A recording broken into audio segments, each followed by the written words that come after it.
You're watching Gold Rush in a Rush, and we're recapping Season 4, Episode 5, Garnets or Gold. In this episode, we'll see 12 minutes of Todd Hoffman, 12 minutes of Dakota Fred, 9 minutes of Parker SCHNABEL, and 27 minutes of commercials, recaps, and previews. So what happened? Last week's episode left us wondering if Dakota Fred would either strike it rich or lose it all on his first clean-out of the season. But we'll never know, as it is completely forgotten and we find Fred 120 feet down into the glory hole and ready to give up.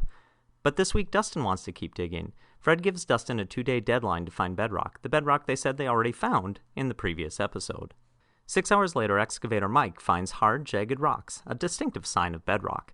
Dustin reports the news to Fred, who doesn't believe him. Dustin says it's true, and Fred says it isn't.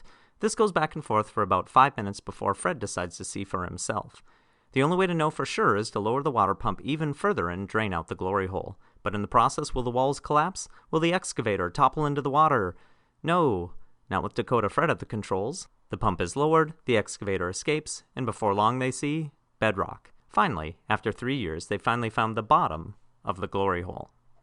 Losing gold from the end of his sluice, Parker shuts his operation down. The riffles are packed with garnets, and gold is washing away. Real miner Tony Beets arrives and suggests switching to hydraulic riffles. Parker, apparently forgetting he's talking to real miner Tony Beets, isn't sure it's a good idea. Moments later, they find the new hydraulic riffles, but Parker doesn't know how to install them. Luckily, Greg has used them before, but then he says he doesn't know how to install them either. They do their best, but the only way to know if they work is to keep running dirt and wait for a clean-out. Real miner Tony Beets arrives in time for the second clean-out and the weigh-in. We watch as gold is slowly poured onto the scale. 10 ounces, 15, 20, 25, 32, 35.68 ounces worth $50,000, more than double his last week's take. Real miner Tony Beets can't help but smile. Todd Hoffman has been in Guyana for a month and a half but is yet to start mining. Apparently needing a vacation, he leaves with his father and puts Dave in charge with a random goal of finding 20 ounces of gold before he returns. Dave's first task is to turn on the generator and set up the trommel, which are yet to be tested. The only thing they know for certain is they have a good supply of water until they turn on the trommel, which drains the holding pond in about 10 minutes. Unable to find water in a rainforest, Dave heads upstream to reroute the creek, which he does, but the excavator gets stuck in the process. They bring up another excavator to free the first one. They use cables to try and pull it out, but those break.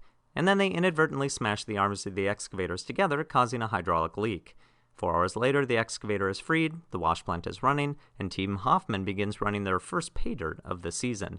Dirt we never saw being mined because viewers far prefer watching hydraulic oil spray into the jungle than watching gold mining. But does it have gold? If we're lucky, we'll get to see next week. Best lines. Parker SCHNABEL is firing on all cylinders. Y'all go eat lunch and don't watch this disaster.